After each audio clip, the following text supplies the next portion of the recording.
I just kind of see content and advertising as like a guest in people's homes. Most people do not want someone who's going to come over to their house for dinner and just spend the entire time talking about themselves.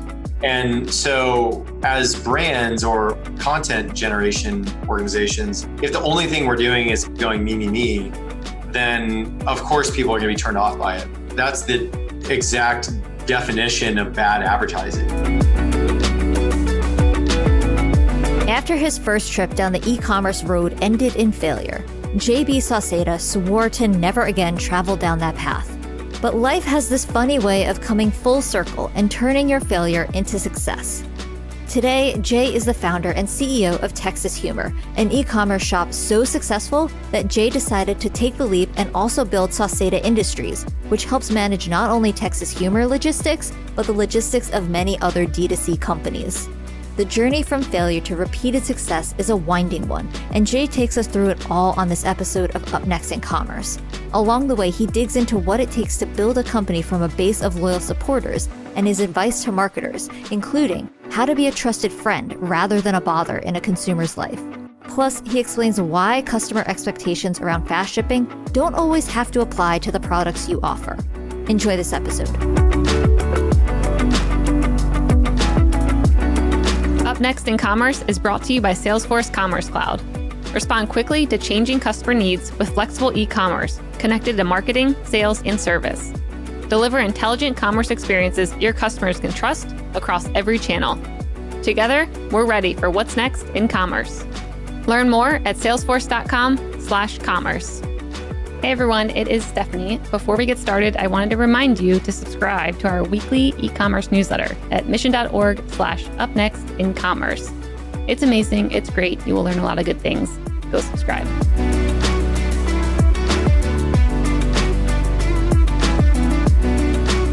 Hey everyone, and welcome back to Up Next in Commerce. This is your host, Stephanie Postles, co-founder at mission.org. Today, we're chatting with JB Sauceda, the CEO of Sauceda Industries. Jay, welcome. Hey, how's it going? I'm really excited to have you on. As we mentioned before the show, I'll be moving to your neck of the woods here in a month or so. It's a very popular thing to do these days. That's great. Yeah, I'm excited to get there. So today I want to talk about two things that feel very dispersed. We were talking about Texas humor and logistics, but I think the best place to start would be your background. So then I can guide the listeners through the story in the way that makes the most sense. Yeah, so I grew up southeast of Houston in a blue collar town called LaPorte, Texas, which is where there's a lot of the chemical plants, refineries that most people can kind of picture with the whole oil production industry of Texas. But the really great thing about LaPorte that I loved was it sort of fostered really any kind of career development and sort of adult development that you might want. So if you wanted to go to high school and, upper education or kind of undergrad education wasn't your thing, you could still graduate and go make $70,000, $80,000 working in the chemical plants close by and really support your family and do a really great thing. If you were a creative kid like I was, the high school there was really fantastic about fostering creativity of young people and developing their careers depending upon what sort of direction they wanted to go. So it wasn't like, one of these small towns that you see in a movie where, everybody works at the coal mine and, you get generations of people doing the same thing. Like that may be the case for some people, but there was a lot of latitude to kind of, figure out what you're going to do and have people who could help you, chase some of those dreams. So for me, I was always kind of a creative kid and was really into photography and those types of endeavors. And so I was able to sort of exercise and work out those muscles, creatively speaking, when I was a kid. And then ultimately ended up coming to the University of Texas, where originally I thought that I was going to study political science, and which I did, but ultimately kind of went down the path of advertising and the kind of the creative field. So spent 4 years at UT and ultimately just realized that, kind of doing the law school and the political science thing wasn't really my jam. And ended up in advertising and working for a small ad agency here in Austin, which kind of was the beginning of my creative career and ultimately what led to me ending up in e-commerce some years later. Very cool. And When I was doing a bit of research, I saw that the creative agency or the advertising agency was only 6 people. So you were able to hear about the business deals, like learn about the business side of things, as long as the creative piece as well. Yeah, it was a great little firm called the Butler Bros, and the two principals there, Adam and Marty Butler, had both had some really high level, well positioned roles at the big ad agency here in Austin called GSD&M. And so they had that kind of front row seat to these really large deals that bigger agencies kind of deal with. But he eventually went and started their own firm, and yeah, in those first few years, there were just a handful of them.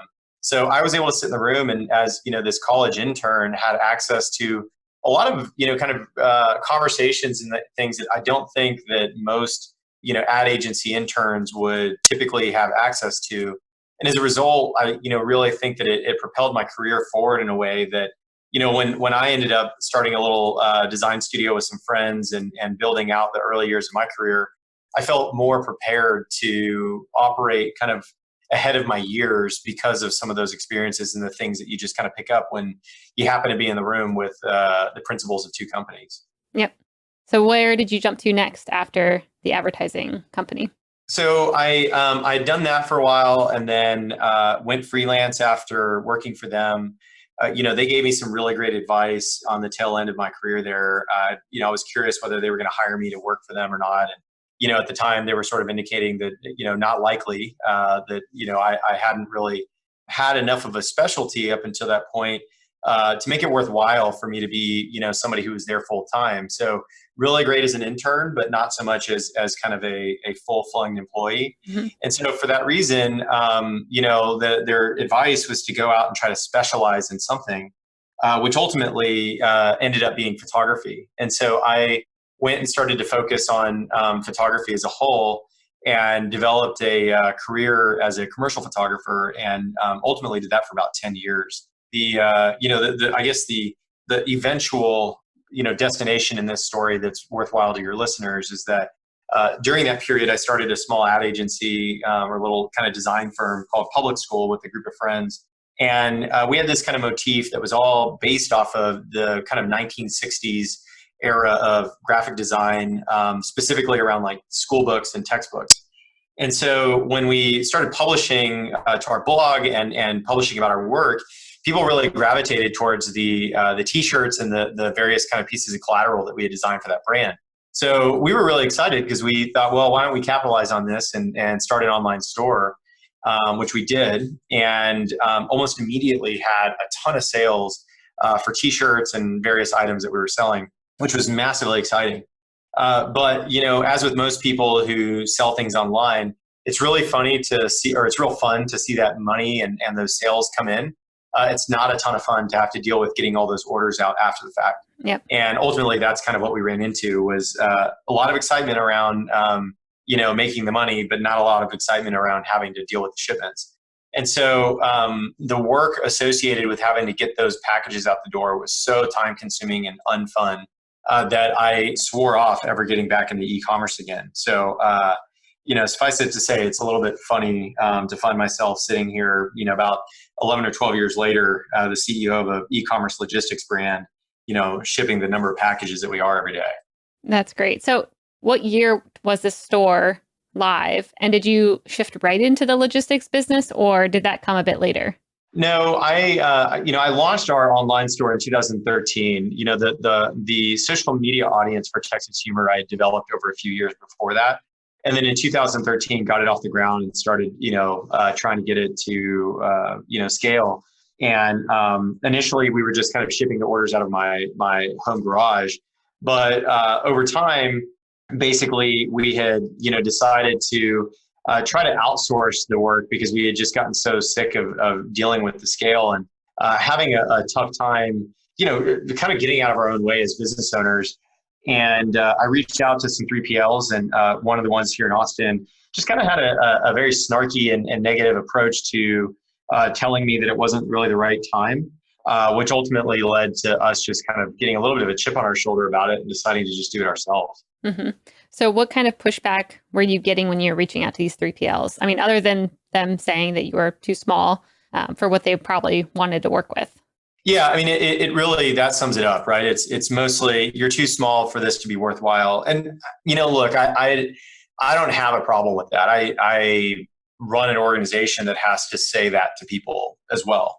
The difference, though, is that culturally, our approach is to say that it's not a no, it's a not right now. Mhm. And what we'd rather do is try to be a resource for some of these companies to help them understand what would make them qualify to work with a 3PL and or make it cost effective for both parties to be in a mutually beneficial relationship. A lot of, I think, small merchants sort of just get in this mindset that, their business is worthwhile and, they're ready to just kind of offload and go. And, in my case, I recognized that we were too small kind of at the time. What I was trying to point out to the guy was that, we're not big enough to be worthwhile today, but let me sit down and show you the marketing plan and all the things that we're going to do that will make us worthwhile in the very short near future. And that was just not something he was really willing to listen to. Mm-hmm. So that was very much an approach that just rubbed me the wrong way and was something that has definitely informed how we kind of coach brands as they come to us. And we have to turn them away because of a number of reasons. Like sometimes it's just, we're going to be more expensive than it is even worthwhile for you to be working with us. So until you hit a certain level, you're going to be spending more money than you are making just to facilitate paying us to do the work, and that's not a good position to be in for anybody. So let's avoid that and try to find something that's going to be beneficial for everyone, and that might mean not today, but in the near future. So let me help you fast forward by giving you some tips and some other things that can help you get there quicker. Yep, that's great. So before we dive too deep into the logistics piece, I was hoping you could touch a bit on Texas humor so people know, how you created Texas humor, what it turned into, and what you were trying to sell to even start talking to a 3PL. Yeah, Texas humor, like over my career, I've done a lot of this kind of audience building with our brand at our old studio. And for me personally, as a photographer, audience building has been a big aspect of what I've always done. And Texas humor was just kind of this idea that, sort of was born out of a discussion with one of the partners in the design studio I was in which we were just talking through, what different audiences could we build and, could we go with that. And so I started from nothing, started just kind of tweeting about, Texas as a whole. And that's ultimately really like where we developed the idea. Well, there was no specific e-commerce goal in mind. But once we realized that we had a few million followers, and this kind of captive audience that we could do something with, that was the point at which we decided, why don't we try to make this into a little bit more of a business, and ultimately where, we got the idea to start TexasHumor.com. But it wasn't this, this big strategic thing in which we said, hey, we're going to go start this and we're going to build a store and we're going to do X, Y, and Z. It was far more organic than that. But I took the background that I had in marketing and advertising and leveraged that to really scale up what we were doing. Probably much faster than most organizations would who would, be doing something like what we were doing at the time. Yep. So how did you, develop that audience and get in front of people? I mean, I think I see now that you have over 2 million followers on your social channels. And so like, how long did it take to get a big enough audience that then you were like, oh, maybe we should try and sell something to them as well? And what did that process look like? I mean, it was a couple of years before we actually did try to actually sell anything to anybody, because at the time we were just so averse to e-commerce and, wanting to develop any sort of, inventory position or anything like that. So we didn't come out of the gates thinking like, oh yeah, we're going to totally, go do this thing, and have it be focused on e-com. Like that was very much later on down the road. The goal that we had initially was to just try to make, some form of money, but it by no means was let's try to focus on e-commerce. Originally, it was more so of a content advertising play, and that's really what kind of drove it in the early years. Got it. And what are some tips around building up that audience? What are some tactics and strategies that maybe you even use to this day to build up an audience? I'm a big believer that I don't remember who told me this, but maybe I made it up. I don't know, but I just kind of see content and advertising as like a guest in people's homes. And, most people do not want someone who's going to come over to their house for dinner and just spend the entire time talking about themselves. Mm-hmm. And so as brands or content generation, organizations, if the only thing we're doing is kind of going me, then of course people are going to be turned off by it. Like that's the exact, definition of bad advertising.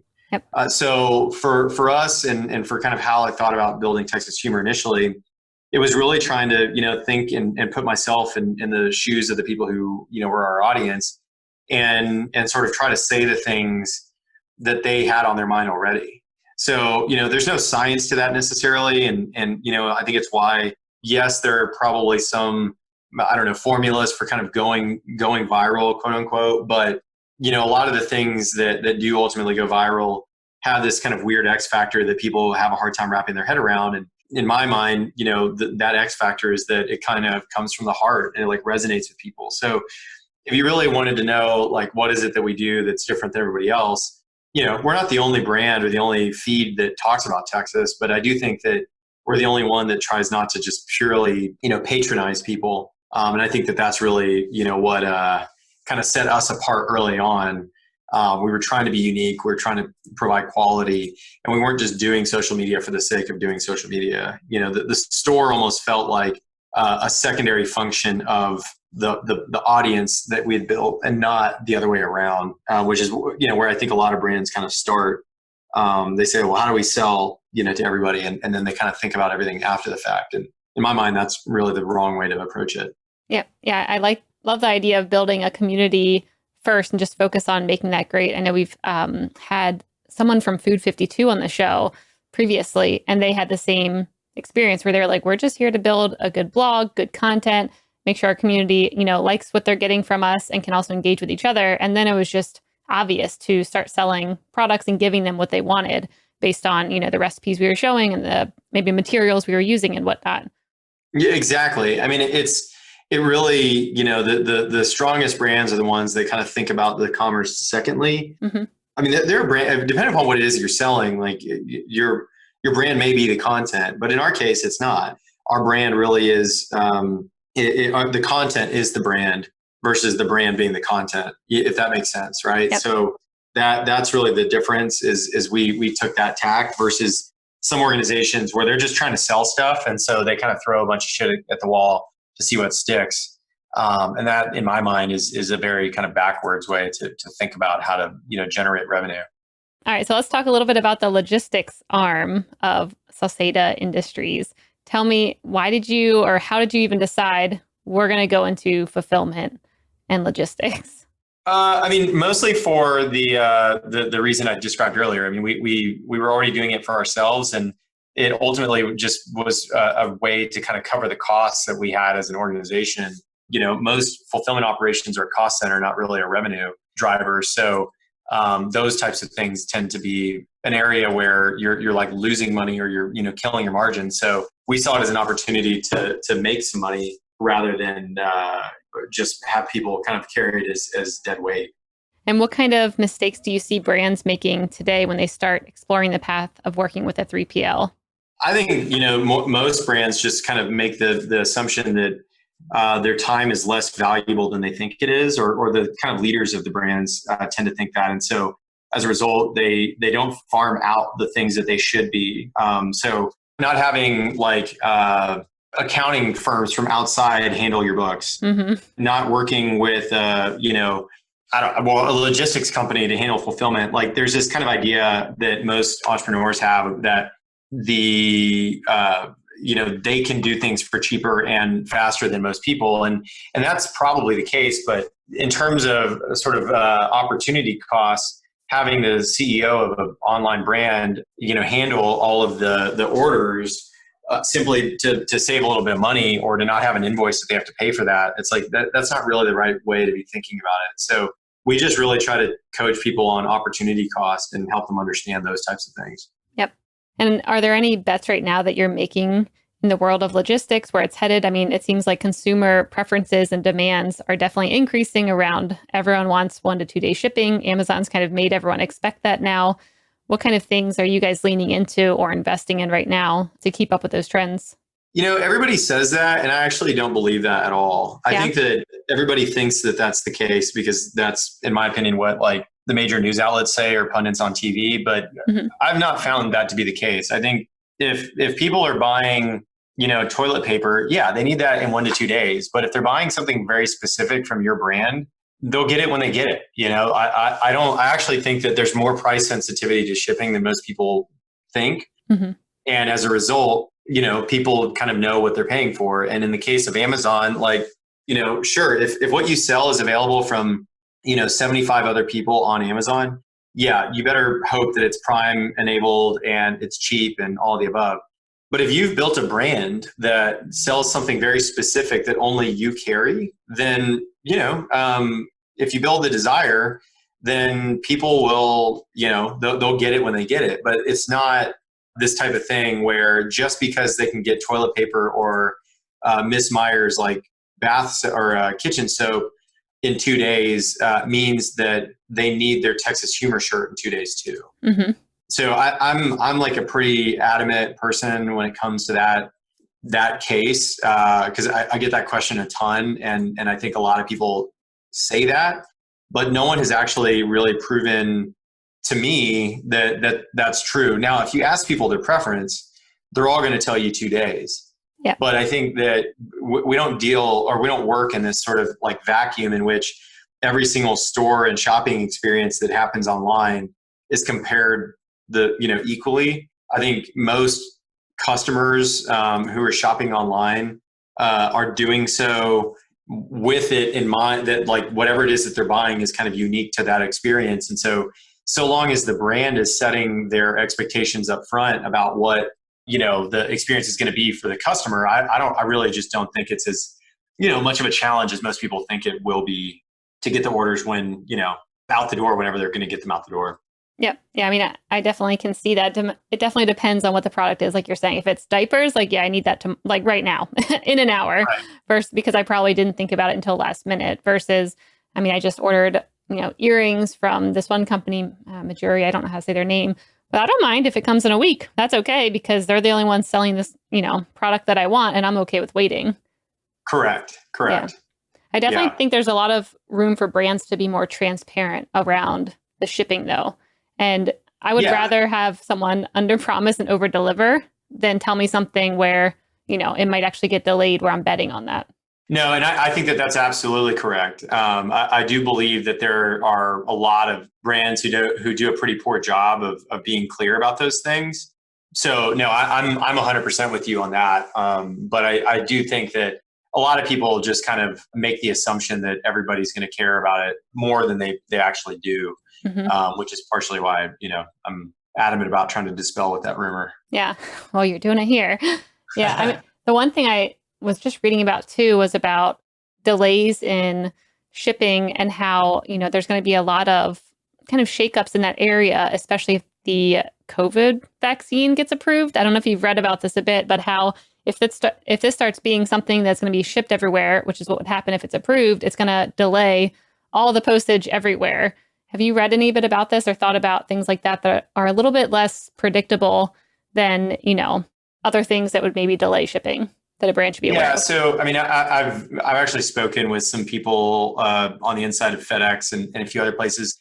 There are two major vaccines that are out right now, right? There's the one by Pfizer, and then there's another one by the other organization I'm trying to blank on, both of which require cold storage for the transit. So the Pfizer vaccine in particular requires cold chain storage that is very, very specific to, medical purposes. And so you're not sticking this on a FedEx truck. This is going on a very, very specific type of vehicle, none of which carry any of your packages from my store to your house. So they wouldn't be shared, you're saying? Even if it was a cold storage company like a kombucha company or food, they would never be shared on the same truck anyway, so that it's not like the same pie that you're pulling from, then, is what you're saying. Correct. Okay. There is not. It is not a similar supply chain. Cold chain storage is wildly different, or cold chain, transit is wildly different than the type of process that we have in place for your regular parcel. So yes, I would believe that a massive amount of distribution taking place all of a sudden would certainly, strain FedEx as a organization, but the van delivering packages to you from Amazon or from my store or any of the stores that service us is not the van who is going to be carrying these products to the end locations. Even the other vaccine, although it doesn't require the same kind of negative 20 Celsius or whatever temperature requirement that the Pfizer one does, it does still require refrigerated storage on its way to the endpoint. So I think it's a lot of people sort of circling the word logistics and saying like everything under this is going to be affected. But within logistics, there's so many different styles of shipping or kind of needs around shipping. And for that reason, not everything in a Venn diagram of like who services what, in large part, the cold chain network is not really one that is as easily affected or would affect the networks that you and I typically expect our packages to come through. Got it.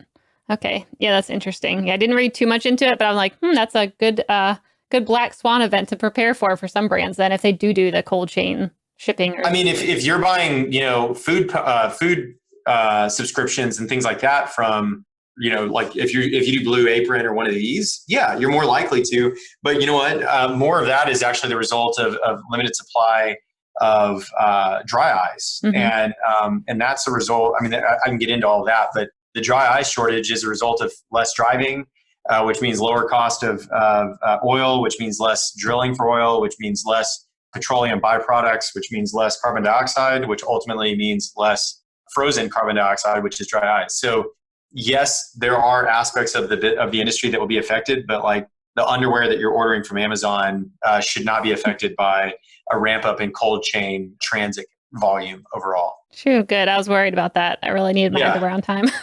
Yeah, exactly.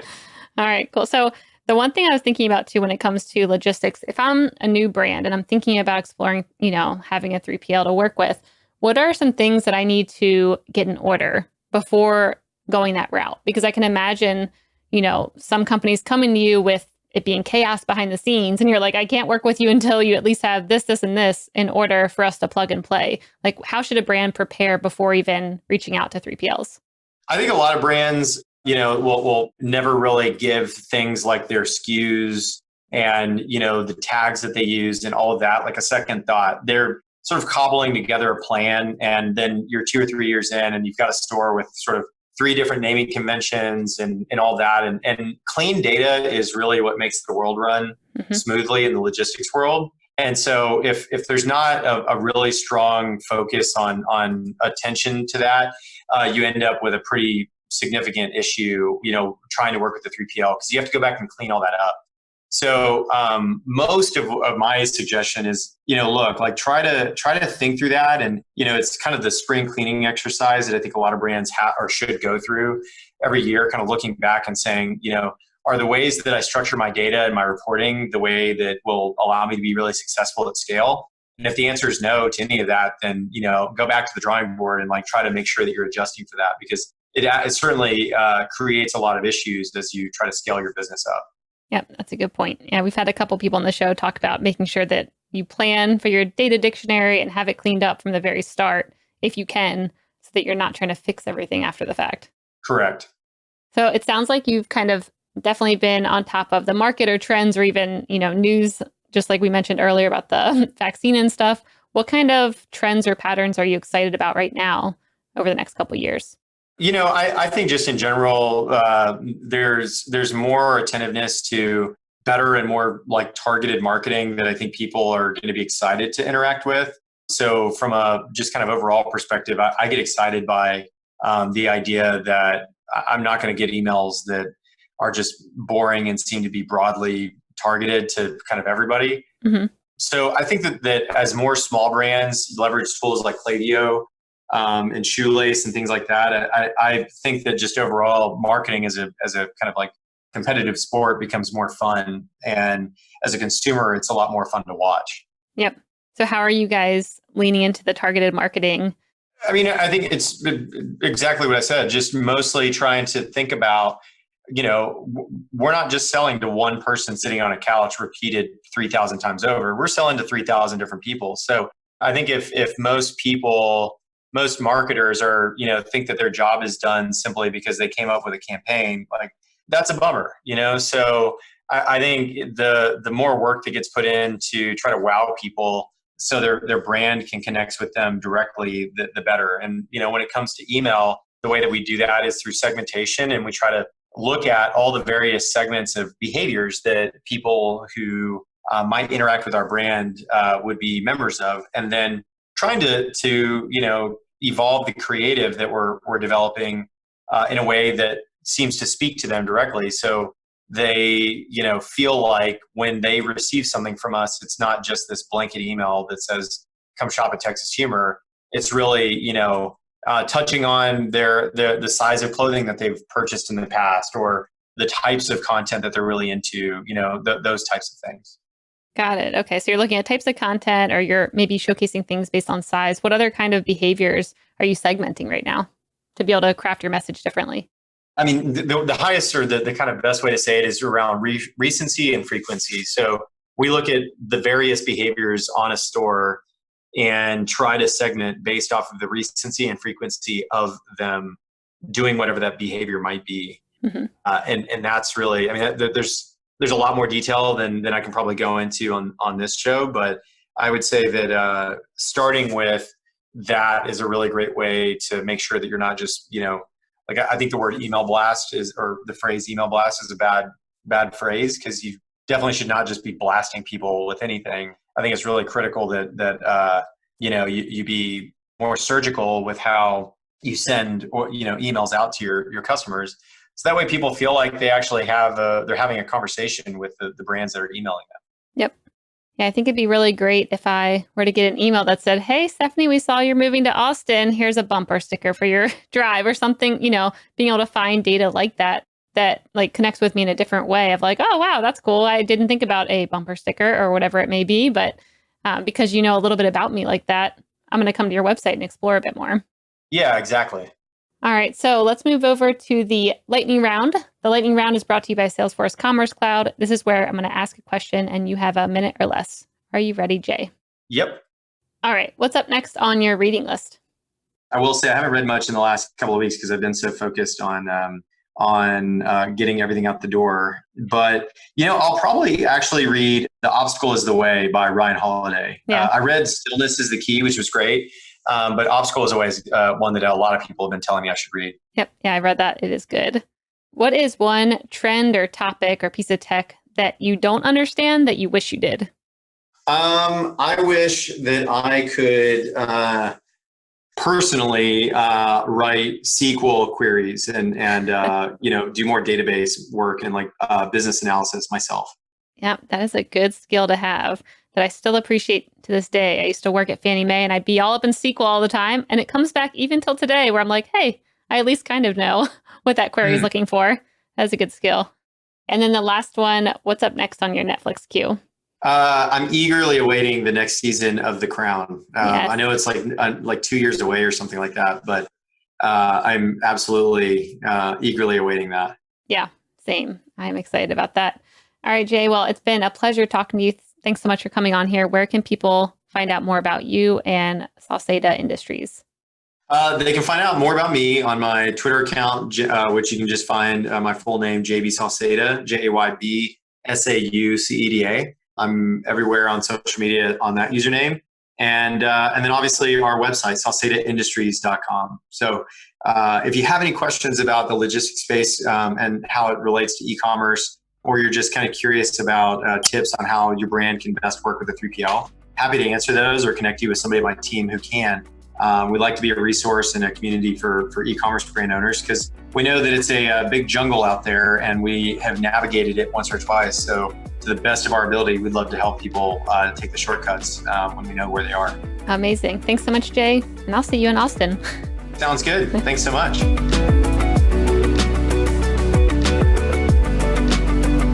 Hey everyone, I hope you enjoyed this episode. If you did, you'll probably also love our e-commerce newsletter. To get it delivered straight to your inbox every week, sign up at mission.org/upnextincommerce. Up Next in Commerce is brought to you by Salesforce Commerce Cloud and created by the team at mission.org. Subscribe now at Apple Podcasts or wherever you listen to podcasts.